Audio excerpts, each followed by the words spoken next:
And so I'm very excited to introduce our guest speaker momentarily. But before we do that, I did want to invite you guys to follow us on LinkedIn. We post a lot of informative content there. Our handle is at MileageQuest. This is our handle for all of our social media platforms. If you're curious to see what we are posting, we definitely post a lot about what MileageQuest is up to, events and different app updates that are, going forth, as well as what's happening with the MQ&A. So our guest speakers and any upcoming topics that are going to be happening.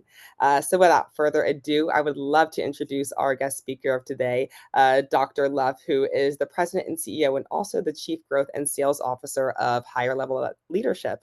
Dr. Luff, if you would take some time to introduce yourself and talk a bit about your role, that would be amazing.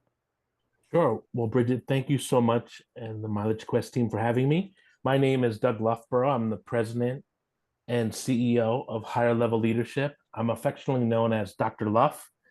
And I've been working in sales for 20 years, and the last 15 in a management role of doing all things sales. And I'm so glad to be with the team and share some of the nuggets of information that I learned over those 20 years.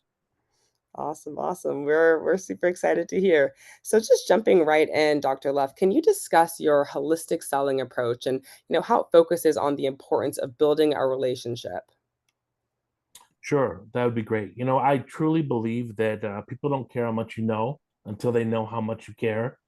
And things have changed. A lot has changed in sales and a lot of strategies, and we have a lot of technology, but nothing will replace that building that personal relationship. When I moved from one company to the next company, there was a lot of change in what I was selling, but the folks that I was selling to stayed with me because people like to work with people they know, they like, and they trust.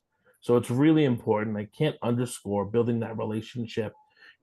I work in a community where people see me at the ballpark, they'll see me at the grocery store, they'll see me at church, and it's that relationship that sustains great selling.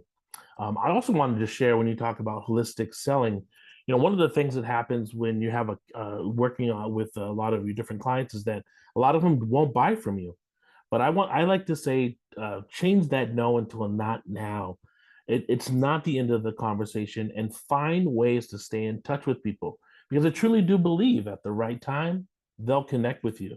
In fact, a person once told me this, and I thought it was a great analogy about not taking the no as a taking the no as a not now, but not as a no, but keeping that customer in your Rolodex. And this is what happened. They've been trying to sell to this customer year over year, and the customer never buys. Then one day, out of the blue, the customer buys from them. And so the sales rep calls up the customer and says, "Hey, I noticed all of these years I've been trying to sell to you and you never bought, but this year you purchased what I was selling. Why'd you do it?" And the person looked at him and says, "Because I didn't need it then, but I need it now." And that's really the importance of staying in touch with the no's. And a no means not now.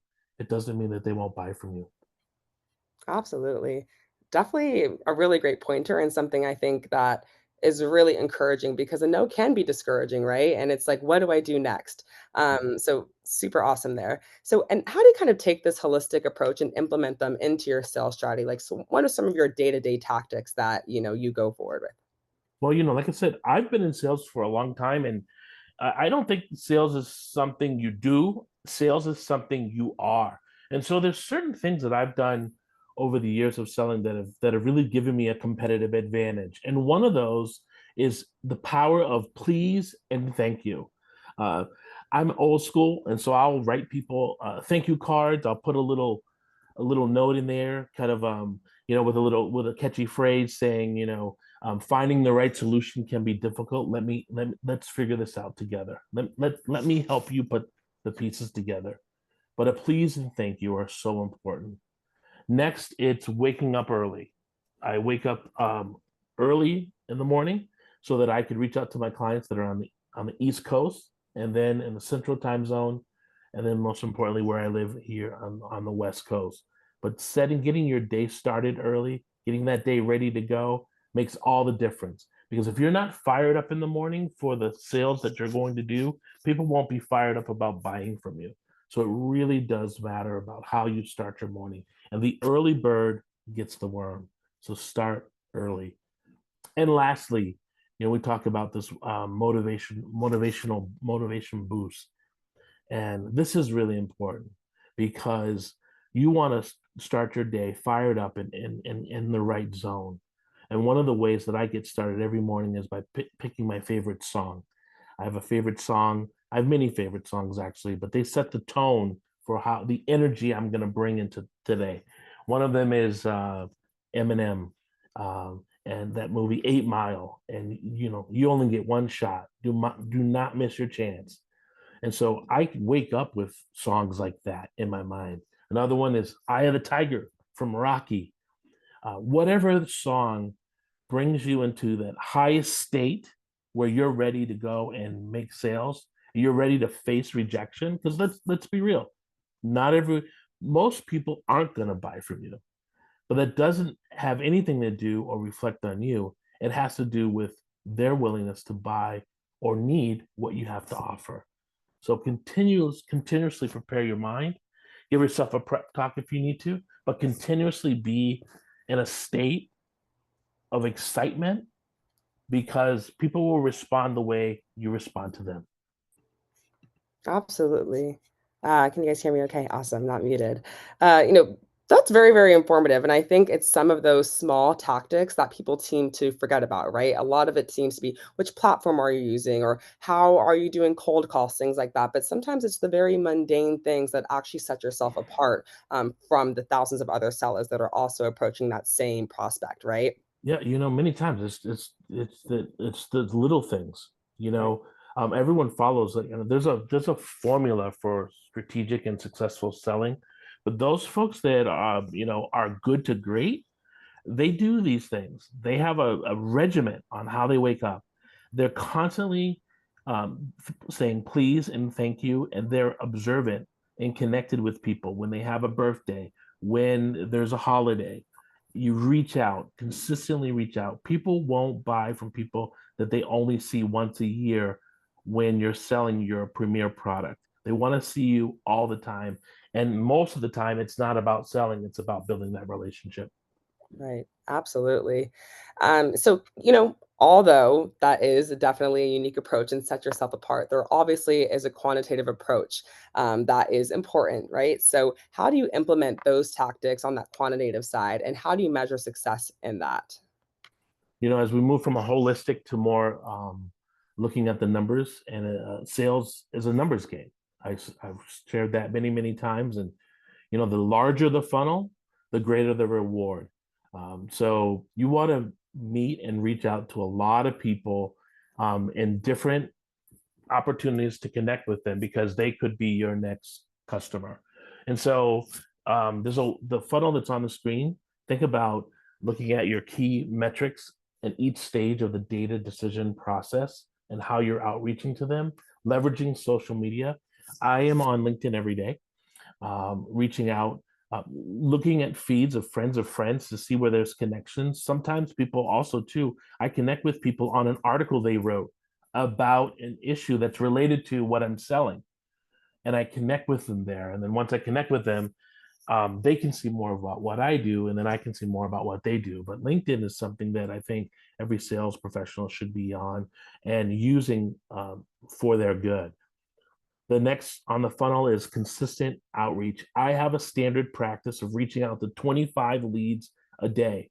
Now, what I'd like to move towards is 25 new leads a day, but some of them are new leads, some of them are referrals from folks that have bought from me before, and kind of like a hodgepodge of all of them. But just imagine if you reached out to 25 new leads a day for 5 days a week. I think the numbers are 125 new contacts a week times 4 is 500 a month times 12 is 6,000 new potential customers in your funnel. Numbers don't lie. And unfortunately, what I mean by unfortunately is that you have to do the work. You have to get the numbers out there, and utilizing and automating, which is the next one, admin tasks to help you do that is the key. Utilizing your CRM, utilizing different resources that you have at your fingertips to do the work for you. And Mileage Quest is one of them. and then you're ready to have it frees you up to have that conversation. Right. Absolutely. So I'd actually love to go a little bit more in depth on that. Can you kind of share the importance of having a tech stack that really works for you and helps you sell? What's a part of that for you? Well, I mean, right now, I mean, it's definitely social media now. I talked about LinkedIn and the power of LinkedIn and your connections, your first level connections, and then even your second level connections. But nowadays, with social media, you can become your own superstar, or the word that they use is influencer. And people want to, I need to do that more, and that's why I've put this into my repertoire, because if you go to my LinkedIn page, my business Facebook page, business Instagram page, and business TikTok, people get to see different variations of Dr. Luff. They get to see the human side, they get to see the dad side, they get to see the business side. And like I said before, people do business with people they know, like, and trust. I've I've had people, I've traveled to different companies, but my customer base have stayed with me because we've developed a relationship over the last 20 years. And so they'll kind of say something sly, okay, what are you selling today? But the reality is they're willing to buy from me because we've established a partnership with one another. So use those platforms for good. Share something interesting. And it doesn't necessarily even have to be about the work you do. Again, it could be about who you are, what distinguishes you and makes you unique in what you do, where people are like, hey, you got to see this guy, or people want to know more about you. And through knowing more about you, it's easy to have a conversation about uh, the selling aspect. Second, CRM, CRM, CRM. We have some great tools that are out there, and I'm sure if you're in sales, you are using a CRM. But how are you using it to automate workflows and systems to really work for you? And I use HubSpot. I've used HubSpot, Salesforce, Zoho, Sugar, and other applications. I like HubSpot. One of the things I like about HubSpot is real simple, but it's easy follow up. I may send out, well, obviously, I send out 25 emails a day minimum, reaching 25 contacts. I can see in HubSpot immediately who's read those emails, hasn't read those emails. And here's what I know. When I look at that, there's two people that I sent emails to, and one didn't open the email. I'm not going to reach back out to them, that person right now. But let's say the other person, they open the email 5 times. Well, this is a great opportunity to give them a phone call while it's in hot in their mind. And so maximizing your CRM and using all the capabilities that they have within that will help you save time so that you can do what you do best, and that's uh, transformational selling and not transactional selling. And the last automation tool is really to, like, an extension to that are other things outside the CRM, but connected to it are like Calendly. Obviously, AI is taking off, and Chat GPT. You can use it to do basically anything. I know for me in my emails, it helps me polish my emails. Every time I write one, it says, "Do you want to polish this up?" And I can polish it up, and it looks great, outstanding. But you utilize those resources, learn more. I know I'm trying to learn more about AI and AI in sales, AI in prospecting, and how we can maybe look at patterns and how people buy. One cool trick, and you maybe already know this, but I just think it's really cool, is that I'm out on the road a lot. I'm traveling a lot. I'm talking to people on the phone. I'm doing Zoom calls. I'm doing Google Meet. I have the gift of gab, and there's so many things and reminders I need to follow up on. So this lovely iPhone that I have here, I can just click it and tell Siri to remind me to call Bridget at 10 o'clock about mileage quest so that we can move forward with our conversation. And then at the end of the day, I have this whole list of all reminders that I do that I can put into my CRM system as reminders, and keeps me on task, keeps me focused, and most importantly, I'm able to accomplish a lot more. Absolutely. I think that is, one of the most important things that can set yourself apart is really putting automated tools in your tech stack to help you do what you do best, right? Which is sell.